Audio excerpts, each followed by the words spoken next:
Welcome. Already. He didn't even point this He week. didn't point. No wonder why we're bad. Episode 109. Yes, sir. It's October 1st. It's October. I know. Wow. So, product feature we're going to continue on this week is DWAG, our diesel winter anti-gel.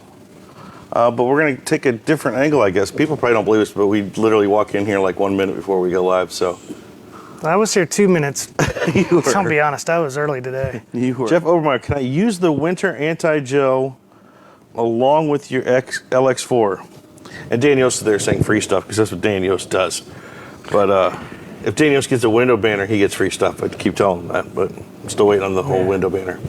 But back to Jeff's question, because that kind of dives into what we're going to be jumping into today. Can we top treat this with LX4? We can top treat with LX4. I remember last year this became an issue. Correct. But that's all solved. Yes. It was all solved. So let me ask you this much. Okay. Because I know the question is going to come up. As we always tell people, this is like our EDT, the 6-in-1, but there's only a 7-in-1. Right. Because we have the anti-gel component. So there is already a lubricity agent in there. Correct. So it's not that you need to add LX4 if you're looking for lubricity. It is already in there. Absolutely. But it does not have LX4 in it. It does not. Why not? Should I tell you? Well, I get the question often. All right. Here's the truth. Okay, truth hurts. LX4 fights with the crystal modifier. We talked about crystal modifiers. And they attach the same spot on the paraffin wax end. Which we talked about last week's Science And Corner. LX4 will negatively impact that.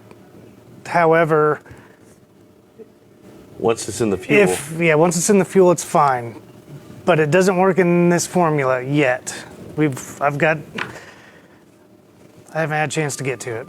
That's like in April we'll tackle it again, and now it's October. That's how things work. Right. Like, well, now it's too late. But we'll work on it now. If we remember back to last week's Science. But okay, so getting into this a little bit more, give us the background on the diesel winter anti-gel. What we didn't cover last week, if we didn't, I know we covered pretty much most of it, but you came at it from wax crystal angle. Correct. What do you have now? A little cold flow talk? No, this is just, I forwarded it to Levi. Hopefully he got it in time because, I get here 2 minutes before and 3 minutes before when I sent it. Look.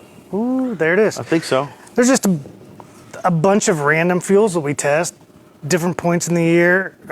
I remember you talking to me about cold this. Flow this is interesting. So you can see like some of them are +8 cold flow filter plugging and some of them are -38. So that's what we're trying to fill in the gaps and work around. Like, how do you develop one product to work for every fuel? That also goes back when people say, well, how much will this product move the fuel? It's like, well, you want to see how different fuel is around the country? Yeah, and these are actual samples that we've ran from all those different places.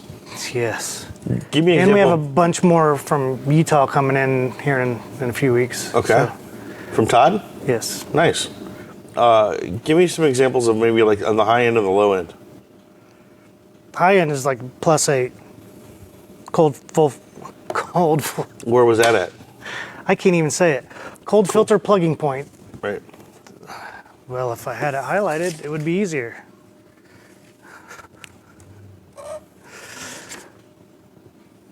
Illinois. Nope, I'm sorry, Lima, Ohio. Lima, Ohio. Have you ever been there? Yeah, that's where Chad Myers is at. So what's that mean when he's got a +8? That means that his fuel is clouding it, or. So we got some general questions we get. I know these are kind of basic, but we get them. So let's go back to the simple side of it. How often should I use diesel winter anti-gel? Every tank, once the temperature gets below 40. Right. But you need it in there every tank. Yes. Within that temperature range. Some people think it's I get to hear a little more from the customer service than you do. Sometimes, again, we get in our bubble. And I had a guy talk to a few days ago that thought it was treating the system for the season. Wow.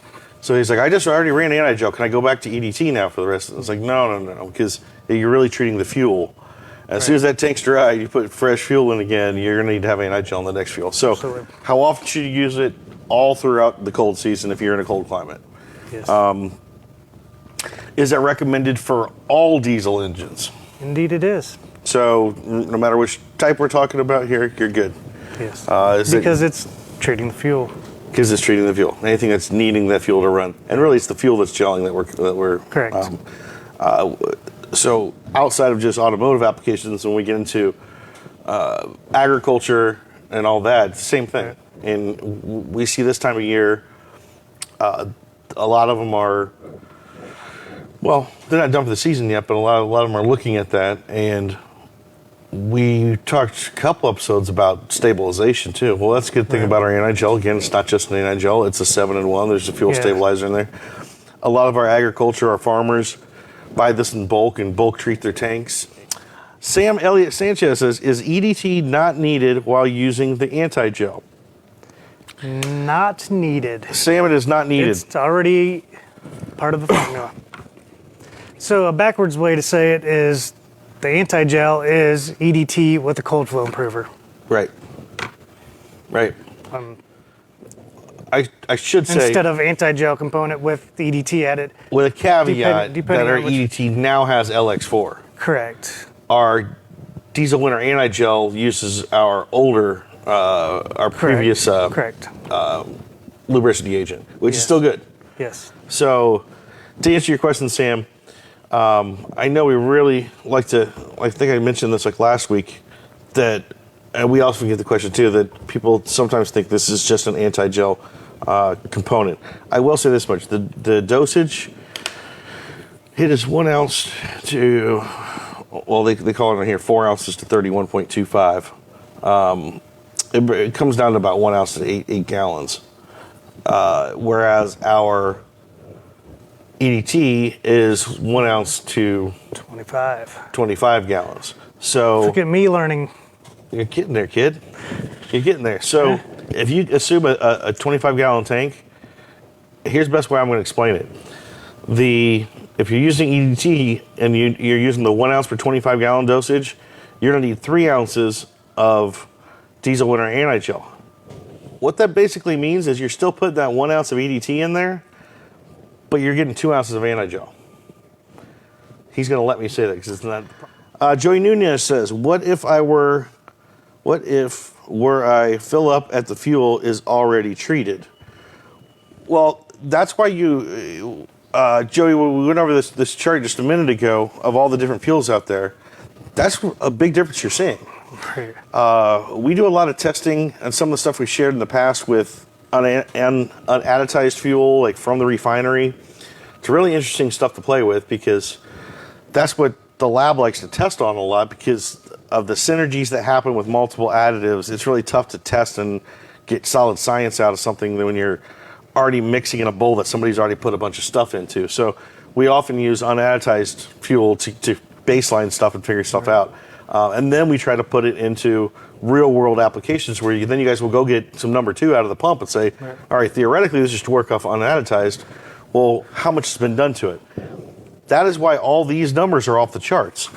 That's why we see everything from a +8 to over a negative 31. All that fuel has been advertised by the jobbers down the line. Now you may see on the pumps like what you commonly see with like Shell or something has their, I can't remember the name of it now, but they all have it right there on the pump. It's like powered with, what's the Shell stuff? I know what it is. Sin Power? Sin Power or something. But that's not the. BP's got their own thing that they do it I with. don't know. Well, it's actually not even that simple. It's not like Shell and BP own all that fuel and they're putting that one ingredient in it. Most of the time, these are privately owned fuel stations. There are independent jobbers from where that fuel leaves the refinery. By the time it gets to the pump, it can go through 1, 2, 3, 4 hands maybe. Each one of those jobbers